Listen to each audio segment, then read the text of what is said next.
Xin chào tất cả các bạn. Hôm nay mình xin được chia sẻ kinh nghiệm trộn đất trồng rau, ăn lá của chính mình cho người mới bắt đầu một cách đơn giản và hiệu quả nhất.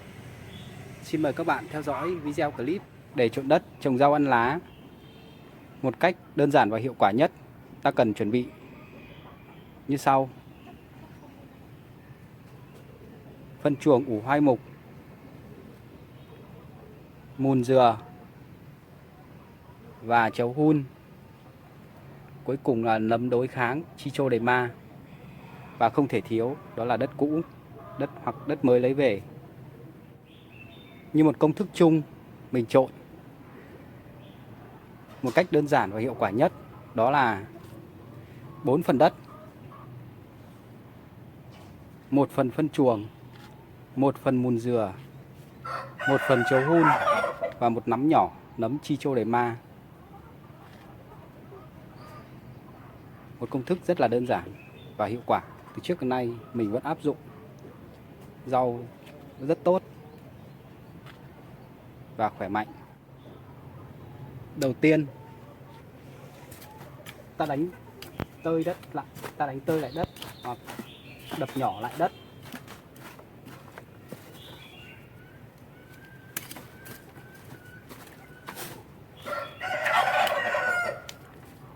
Đánh tơi lại hoặc đập nhỏ ra.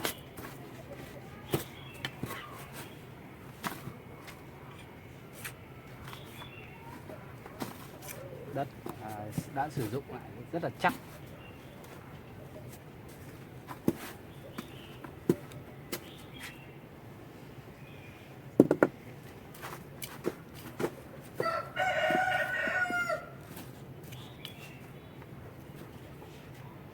Sau khi đã xới tơi hoặc đập nhỏ đất rồi, chúng ta bắt đầu cho những nguyên liệu chúng ta đã chuẩn bị. Đầu tiên chúng ta đổ phân bò, phân chuồng hoai mục.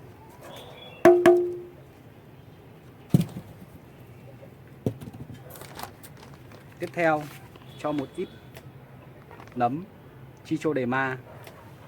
Nấm Trichoderma này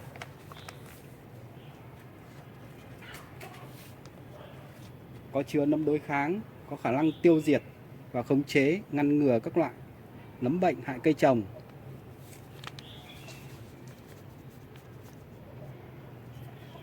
Làm phân hủy.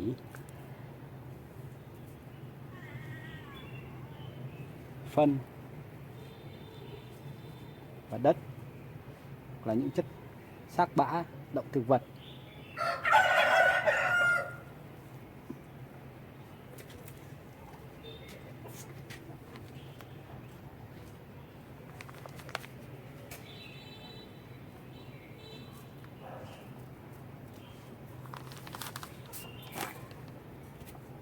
Tiếp theo là ta cho phần chấu hun. Chấu hun vừa làm tơi xốp đất, vừa cung cấp vi chất dinh dưỡng cho đất. Và cuối cùng là mùn dừa để làm tơi xốp đất.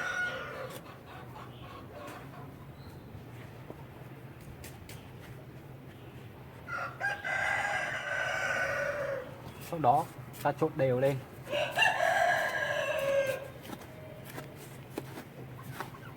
Đạp đều đất lên.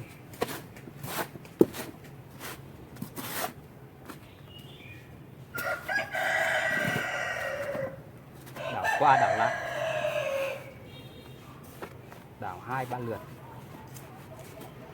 Phân đất và các giá thể tơi xốp cho chấu hun, mùn dừa trộn đều vào với đất.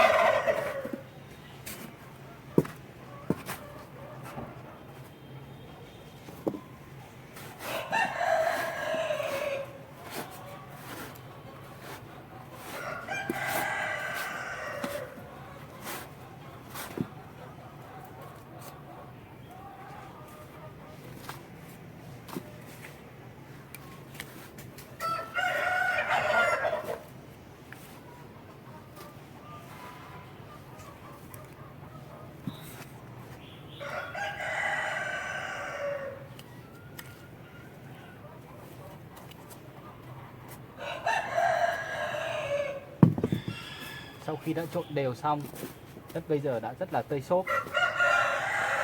Đây, các bạn có thể xem, nắm rất chặt, nhưng mà ta bóp nhẹ cái là nó bở tơi ra ngay, như thế là được. Nắm rất chặt, bóp nhẹ cái là lại bở tơi ra ngay. Đất như thế là đạt yêu cầu.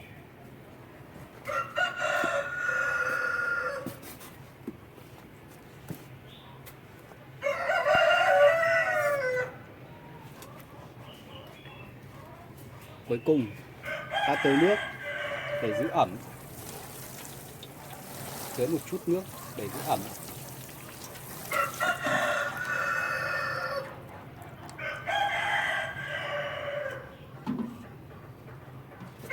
Sau đó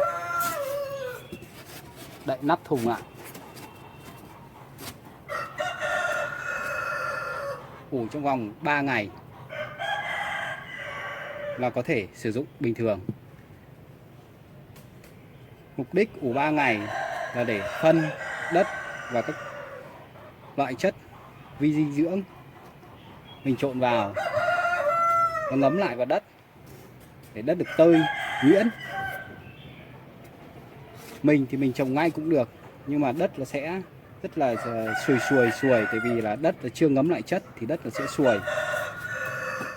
Và cuối cùng xin các bạn lưu ý một điều rằng khi ta trộn đất trồng rau,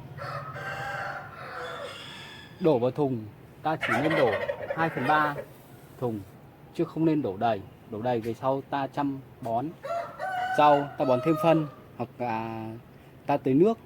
Nếu mà đầy quá, đầy đến miệng đây, ta tưới nước thì đất cát nó sẽ bắn xuống sàn trần và sàn nhà, sẽ rất bẩn. Hoặc là ta bón phân thì thùng ta không còn diện tích thùng để ta bón nữa, tại vì ta đã đổ đất quá đầy lên đến đây rồi. Các bạn lưu ý một điều như thế với mình. Đây là một công thức chuẩn để dành cho trộn đất trồng rau ăn lá. Đối với đất thô, đất cứng, đất mới lấy về, không tơi xốp và lì.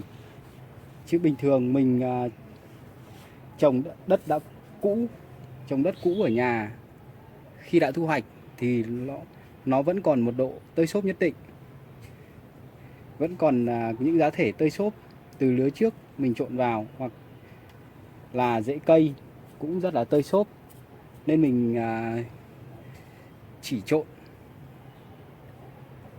chấu hun và mùn dừa một nửa, hoặc là rút hẳn mùn dừa đi, chỉ có chấu hun và phân.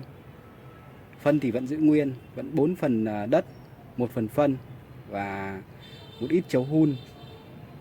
Mình thì cứ áng chừng là đất với phân thì nó là cố định rồi. Còn nếu mà đất tơi quá, đất vẫn còn tơi thì mình chỉ trộn thêm ít chấu hun thôi. Sờ như lúc nãy bóp vào xong là sờ nhẹ cái nó bở ra là được, chứ không nhất thiết phải cố định theo cái công thức ý. Khi mà đất cũ vẫn còn tơi xốp, đất tơi xốp quá thì khi trồng cây, trồng rau sẽ rất dễ bị ngã đổ, tại vì đất tơi xốp quá là rễ cây nó không bám chặt được, hay bị ngã đổ và dập nát, dẫn đến thối cây và chết cây. Các bạn lưu ý cho mình là như thế. Như vậy mình đã hướng dẫn các bạn xong cách trộn đất đơn giản và hiệu quả nhất cho người mới bắt đầu. Video clip của mình xin được phép kết thúc tại đây. Các bạn có thắc mắc hoặc muốn hỏi gì thì để lại bình luận ở dưới video. Mình sẽ trả lời đầy đủ và chi tiết nhất. Xin chào các bạn. Cảm ơn các bạn đã theo dõi video.